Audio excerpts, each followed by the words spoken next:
Chinese technology company Huawei has begun working on advanced security technology together with the Public Security Bureau in the country's far western Xinjiang region, which is becoming a pilot zone for advanced new surveillance and population control techniques.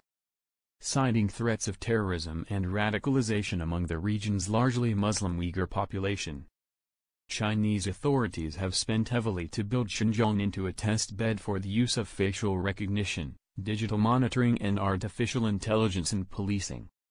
The agreement with Huawei illustrates the role of Chinese technology companies in that effort, while raising new questions about how technology developed for Xinjiang is used outside China. Huawei, which did not respond to a request for comment, has a significant presence in Canada and derives nearly half its corporate revenue overseas. Last week, the company agreed to join an intelligent security industry innovation lab in Urumqi, the capital of Xinjiang, as part of a government bid to create a cluster of expertise in that field.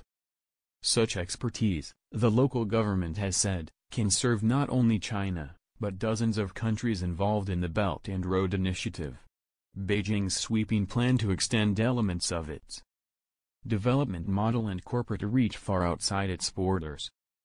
Huawei will provide the region's police with technical support, help build up human technical expertise and meet the digitization requirements of the public security industry. A local government website paraphrased Fan Lixin, deputy director of the Xinjiang Public Security Bureau, as saying, "Such cooperation would guarantee Xinjiang's social stability and long-term security."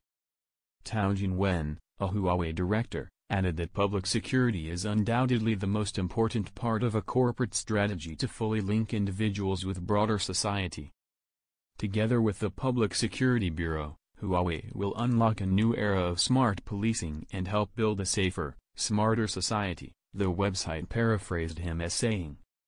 Local authorities have positioned the Urumqi Intelligent Security Park as a way to supply rising demand for products that can be used to combat terror and help with stability maintenance. The broad Chinese term for enforcing government dictates and suppressing dissent. They said Chinese as well as overseas companies would be welcomed into the park, which is part of a bigger Gaoxin high-tech district. At a security expo run by the high-tech zone last year, companies showed off virtual reality technology to simulate hostile situations for police, patrol robots and a super police car, bristling with cameras that can use facial recognition to instantly identify those around it. It's not clear whether other companies are, to date, involved with the intelligent security industry park, nor is it clear how many will come. Urumqi is thousands of kilometers from the coastal centers where many of China's top engineers live. But the region also sits at the heart of China's ambitions to build a new kind of security apparatus, and its ambitions deserve notice, say critics, who have called the use of such technologies intrusive and warned about the establishment of a new form of digital autocracy.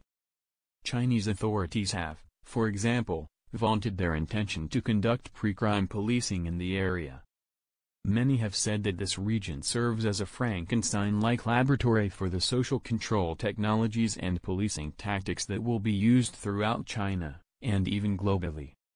Now, shockingly, we see the government is essentially saying the same thing, that the Gaoxin district is planning to be a hub for smart security technology companies in Xinjiang, Interior China and Central Asia under the Belt and Road Initiative, said William Ney, Chinese researcher for Amnesty International.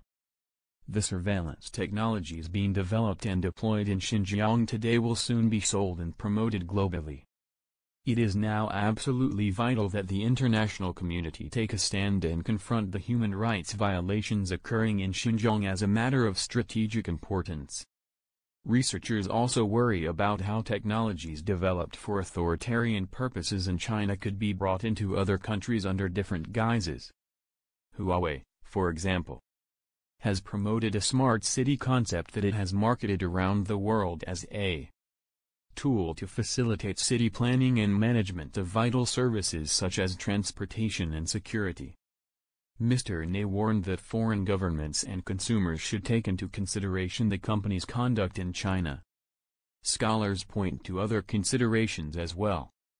The fact that companies like Huawei are able to develop such systems in regions like Xinjiang in tandem with the security services, and therefore with very few privacy restrictions, they are gaining a problematic advantage over comparable Western companies, said Adrian Zenz, an expert on Xinjiang at the European School of Culture and Theology in Korntal, Germany.